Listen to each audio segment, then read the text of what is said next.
Capítulo 2. La mansión Oliveira quedaba en las lomas de San Isidro. Desde esa mañana era el domicilio más conocido del país, así que no me costó mucho localizarla. Ocupaba una manzana entera y una muralla de 2 metros de altura la protegía de visitas indeseables. Esperaba no encajar en esa categoría, porque me proponía visitarla. Con la única excepción de los camiones de televisión y de algunos reporteros, la calle estaba desierta. Se hallaban cerca de la entrada principal y supe que para evitarlos debía actuar con rapidez. Avancé lentamente delante de ellos y al llegar a la entrada, de improviso, giré el volante hasta ubicar el auto frente a un sólido portón de acero, que por supuesto estaba cerrado. Imaginé que habría un timbre para tocar, como en cualquier casa de vecino, pero imaginé mal. Esa no era cualquier casa, ni su dueño un vecino cualquiera. Lo que había era una casilla de vigilancia embutida en el muro y 2 guardias llenos de músculos que me miraban sorprendidos tras un vidrio más sólido que el portón. Se me ocurrió que a esos tipos no les agradaba ser sorprendidos, pero ya era tarde para remediarlo. ¿Qué hace?, gritó uno de ellos a través de un megáfono oculto. Vengo a ver a la señora Oliveira, respondí, sin saber muy bien hacia dónde hablar. La señora no recibe a nadie. ¿Quién es usted?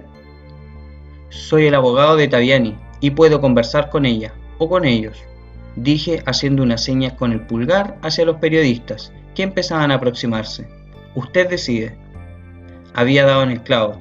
El hombre solo dudó un instante antes de abrir. Su jefe no quería más escándalos y él no deseaba correr el riesgo de provocarlos. Apenas crucé el portón, apareció el guardia. Venía acompañado por un Doberman que traía todos sus dientes encima y me lo mostraba. Eran grandes, muy grandes. Estaciona ahí, ladró. El guardia, no el Doberman. Obedecí y cuando intenté abrir la puerta me advirtió. No se lo aconsejo.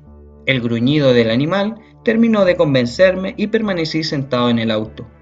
Suelo caerle bien a los perros, pero con ese no me hice ilusiones. Me miraba como si fuera el enemigo y tenía el aspecto de haberse masticado a unos cuantos. Al cabo de varios minutos interminables, el tipo escuchó algo en el audífono que llevaba y dijo: «Puede pasar». Respiré aliviado y puse el Citroën en marcha.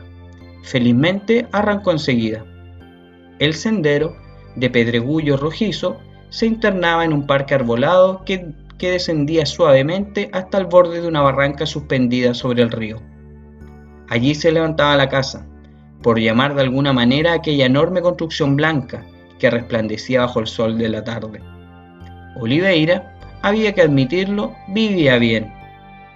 Me detuve justo al pie de la escalinata que conducía a la puerta principal. Aunque había otros autos estacionados a unos metros de distancia, no quise exponerme a nuevas sorpresas. Con el animalito de la entrada ya había tenido bastante. Uno de esos autos era un Ford azul, igual al que había provocado el incidente de tránsito cerca del Departamento Central de Policía. Pero había cientos de Ford azules en la ciudad, y aun siendo el mismo, no tenía motivos concretos para sospechar de él. Me olvidé del asunto y subí los escalones, preguntándome si esta vez encontraría un timbre. No alcancé a averiguarlo. La puerta se abrió antes y un mayordomo de uniforme salió a recibirme. Buenas tardes, señor. ¿A quién debo anunciar? Pese a que no tenía mucha experiencia con mayordomos, a este lo conocía. Era el canoso que había visto en el video. Hubiese querido hablar con él al respecto, pero decidí reservarlo para el final. Le entregué una de mis tarjetas y me hizo pasar a un imponente vestíbulo forrado en mármol. «Aguarda aquí, por favor», dijo y se alejó. El panorama interior de la mansión no tenía nada que envidiarle al exterior, solo que era más lujoso. Desde donde estaba se podía apreciar parte de la sala y llegué a la conclusión de que quitándole los muebles no hubiese sido difícil organizar allí un campeonato de básquet con público y todo. «¿La señora lo atenderá ahora? Sígame, por favor». La señora en cuestión era la 4ª esposa de Oliveira. Nunca supe quién fue la primera, pero las últimas habían sido modelos o algo así. Tenían, además de eso, un par de atributos en común.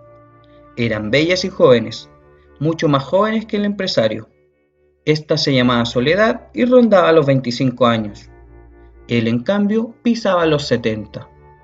Se habían casado el verano anterior, en Miami, tras un rápido y seguramente costoso divorcio de la predecesora. La noticia había cebado a la prensa del corazón a lo largo de varias semanas. La diferencia de edad y la riqueza de Oliveira fueron, por cierto, la comidilla que alimentó esas notas para tejer toda clase de suposiciones, chismes y comentarios. Ajeno a estas reflexiones, el mayordomo me guió hasta una amplia terraza que se extendía a continuación de la sala. Allí se hallaban la piscina y Soledad, una combinación inquietante. Era demasiado hermosa, más que las fotografías, y eso me preocupó. La hermosura femenina suele intimidarme. Tendida en una reposera blanca, apenas cubierta por un breve traje de baño esmeralda, ella parecía protagonizar una costosa producción publicitaria, y yo, pese a mis prevenciones, un intruso a punto de caer en su red Technicolor. «¿Así que eres abogado?», dijo quitándose los lentes ahumados. Sus ojos, del mismo tono que el traje de baño, se clavaron directamente en los míos. «Ajá», contesté como pude. «¿Y qué quiere un abogado conmigo?», preguntó con una sonrisa capaz de derretir un témpano. A Soledad le gustaban los juegos peligrosos, y aunque algunas ideas cruzaron por mi atribulada cabeza, la descarté de inmediato. «Mi cliente es Daniel Taviani, ya estarás enterada del problema que tiene». «Ay sí, pobre, lo vi por la tele, todavía no sé lo que pasó». «Yo esperaba que tú me lo expliques», reaccioné. «La verdad es que acabo de enterarme, hoy me levanté muy tarde». «¿O sea que tú no hiciste la denuncia?». «¿Yo?», replicó sorprendida. «No, ¿por qué?». Confieso que su respuesta me desconcertó. «Bueno, esta es tu casa. Anoche hubo una fiesta y aparentemente alguien se metió en el escritorio de tu marido. Como él no está, yo pensaba que... No, yo no me ocupo de esas cosas». Me hubiera encantado saber de qué cosas se ocupaba, pero en lugar de ello, pregunté. «¿Y no se te ocurre quién habrá sido?». «No sé, tal vez Inés. A ella le fascina controlar todo», sugirió con fingida naturalidad, pero no logró evitar que la voz se le enronqueciera al pronunciar ese nombre. «¿Inés?». «Es la hija de Luis», dijo acomodándose un mechón rubio que se le caía en la frente. «Ajá, y supongo que tampoco sabrás lo que robaron». Tampoco lo sabía. No alcancé a determinar si el despiste de ella era genuino o una actuación brillante. Como sea, no había conseguido averiguar nada. Nada, excepto que Soledad parecía no querer demasiado a su hijastra. La dejé en su reposera blanca, acomodándose el mechón rubio que, por lo visto, era muy rebelde. Al regresar a la sala, me encontré con una mujer joven. No tuve que hacer ningún esfuerzo para adivinar quién era. «Soy Inés Oliveira», dijo, saliéndome al cruce. La hija del empresario era alta y delgada. Iba vestida con un severo traje gris y llevaba un gran pañuelo de seda violeta anudado al cuello. Intenté presentarme, pero ella se anticipó con un rápido gesto de su mano. «Ya sé quién eres. Acompáñame, por favor. Tenemos que hablar». Y sin esperar respuesta, se dirigió hacia un corredor que terminaba en una puerta de bronce macizo. Segura de que la había seguido, se acercó a una pequeña consola disimulada en la ornamentación del marco y presionó varios botones. Un chasquido brotó de las profundidades del muro y la pesada puerta se deslizó en silencio, abriéndonos paso a una habitación cuya fastuosidad me impactó más allá del asombro. La opulencia de los muebles, cuadros, alfombras y objetos acumulados allí era sobrecogedora. Tardé varios segundos en comprender que nos hallábamos en el estudio de la mansión. Tal vez porque los estudios son lugares de trabajo y ese no lo era. Tenía otro propósito. Aquel sitio había sido concebido para impresionar, igual que un templo, para que no quedaran dudas a quien estaba consagrado. Tras el escritorio colgaba un enorme retrato de Luis Oliveira, y justo debajo de él, en ese orden, la estatua original de un dios griego. A ese hombre la modestia debía importarle muy poco. Inés se instaló en el sillón principal y me indicó una silla. ¿De qué tenemos que hablar?, pregunté, mientras me sentaba. De un contrato entre tú y yo, respondió, encendiendo un cigarrillo. No estaba mal.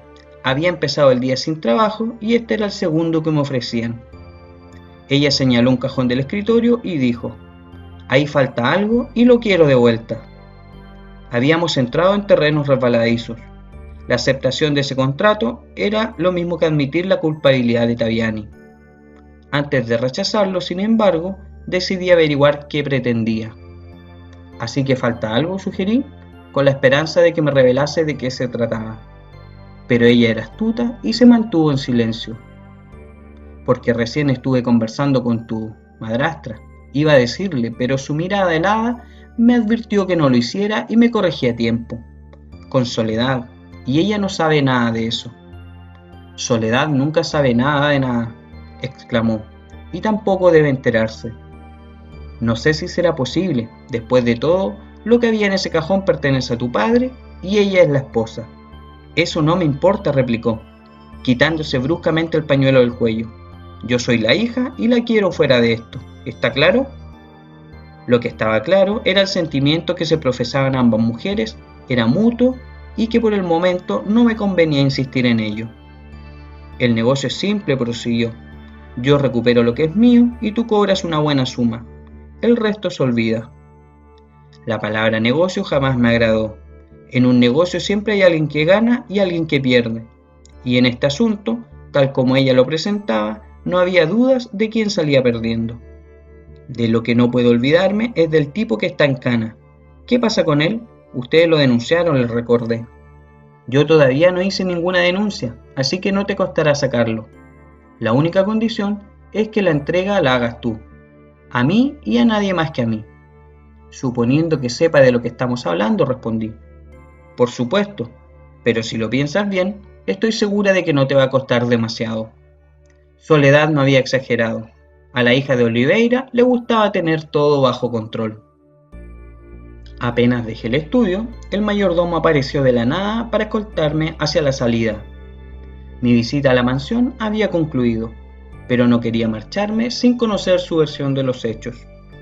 Sabía que la mayor virtud de su oficio era la reserva, e imaginé que no sería fácil interrogarlo.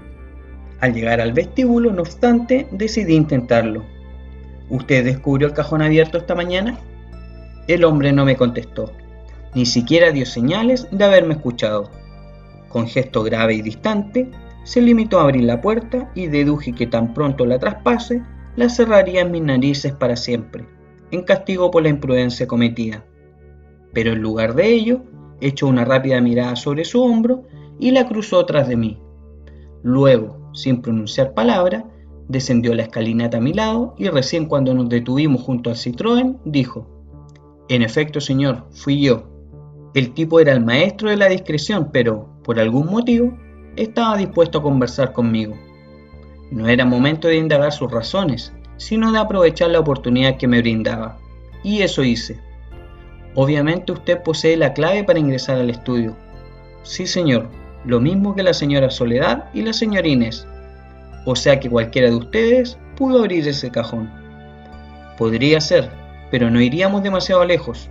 El estudio es permanentemente monitoreado por una cámara. Todo lo que sucede allí es registrado en una cinta. ¿Una cámara? Pero si es así, el robo debió ser grabado. Reaccioné sorprendido. Sin duda, respondió. Sin embargo, en los videos que le enviaron a la policía no pudimos verlo.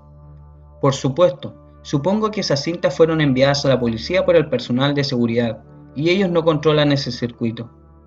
¿Cómo es eso? Muy simple. El señor Oliveira trata importantes asuntos en el estudio y desea hacerlo, digamos, sin testigos. ¿Y dónde está esa grabación? Lo ignoro. Por las mismas razones, creo que solo el señor Oliveira conoce la ubicación del equipo.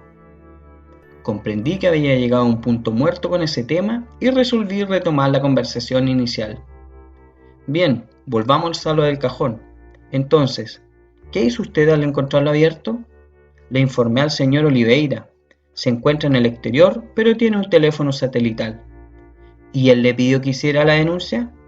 No, señor, no hubo ninguna denuncia. El señor Oliveira fue muy preciso al respecto. El escándalo de Aguas Blandas todavía está pendiente y él prefiere no agregar más publicidad en torno a su nombre.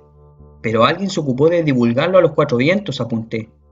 Me temo que sí, admitió apesumbrado. Por eso quise hablar con usted. Verá, estoy próximo a jubilarme y no quisiera que... Entiendo. ¿Y sabe quién fue?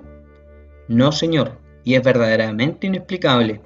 Salvo el señor Oliveira y yo, nadie se enteró de lo sucedido hasta que apareció por la televisión. ¿Ni siquiera la señora o la hija? Es muy improbable. La señora dormía y la señorita Inés no vive aquí desde su discusión. Comenzó a responder, pero se detuvo de repente, como si hubiese advertido demasiado tarde que había cometido una infidencia imperdonable. No se preocupe, le aseguro que seré muy reservado, lo tranquilicé. Yo tengo el mismo interés que usted en aclarar esta situación, y cualquier detalle puede resultarme útil. Mi argumento pareció convencerlo. Tras vacilar unos instantes, dijo: hace más o menos un mes, el señor Oliveira y su hija tuvieron un desacuerdo acerca de cierta documentación. Luego la señorita Inés se marchó a su departamento del centro y solo viene para atender algunos asuntos cuando el padre está de viaje. Ajá, ¿y de qué documentación se trataba? No lo sé, un contrato creo. En ese momento yo me hallaba en el jardín y todo lo que escuché fue que la señorita insistía con retirarlo de esta casa. ¿Y Oliveira? Tengo la impresión de que al señor no le agradó la sugerencia de su hija. El hombre me caía bien, era la clase de persona que inspiraba confianza, y eso, a la luz de las entrevistas mantenidas en aquella casa, significaba un cambio refrescante. Subí al auto y antes de ponerlo en marcha le pregunté su nombre. Ramón, respondió. Ramón Chandler. Extraña combinación, reaccioné al escucharlo. El mayordomo esbozó una sonrisa enigmática y dijo: es una larga historia. Tal vez algún día me la cuente. Todo es posible, asintió vagamente, y nos despedimos. En la calle me aguardaba una sorpresa. 2 patrulleros estacionados junto al portón y el comisario Galarza, frente a la casilla de seguridad. Increpaba a uno de los guardias a través del vidrio. Estaba furioso. La rabia le hacía temblar el bigote y presentí que mi presencia no mejoraría las cosas. No me equivoqué. Apenas me vio salir, exclamó: ¿y usted qué hace acá? Ignoraba lo que estaba ocurriendo, pero jamás discuto con un policía enojado. Vine a hablar con la mujer de Oliveira, logré balbucear. ¿Con la mujer de Oliveira?, me interrumpió. Pero si estos dicen que está ocupada. Entonces comprendí. Él también quería hablar con Soledad. La necesitaba para formalizar su acusación contra Taviani, pero ella no solo se negaba a recibirlo, sino que además ni siquiera había tenido la delicadeza de inventar un pretexto aceptable para sacárselo de encima. El tipo esperaba una respuesta y yo, a sabiendas de que no le gustaría, se la di. Sí, claro, dije, está tomando sol en la piscina. A Galarza, en efecto, no le gustó nada, pero se cuidó muy bien de demostrarlo. Asimiló el golpe con cierta dificultad, respiró hondo y regresó al auto. Aunque no estaba acostumbrado a que desafiaran su autoridad, no desconocía que el poder de su placa tenía un límite, y el apellido Oliveira, sin ninguna duda, lo era. Me había dejado la pelota en los pies. No lo pensé 2 veces. A propósito, ella acaba de informarme que no denunció a nadie. ¿Qué va a hacer con mi cliente? Galarza no contestó. No hizo falta. Ambos sabíamos que los videos habían sido una trampa para incriminarlo y que sin una denuncia no podía retenerlo más. El gol fue inobjetable, nítido y contundente. Apreté el acelerador y me alejé de allí con una sonrisa triunfal. La tarde era espléndida y me merecía el paseo. El Citroën, en perfecta armonía con mi estado de ánimo, ronroneaba apaciblemente y avanzaba pavoneándose sin melindres, entre los suntuosos últimos modelos que sobrevuelan la vanidosa atmósfera de la Avenida del Libertador. Encendí la radio y lo guié sin apuro hacia el centro. Quería llegar al departamento central de policía después de Galarza, para darle tiempo a que cumpliese con nuestro tácito acuerdo.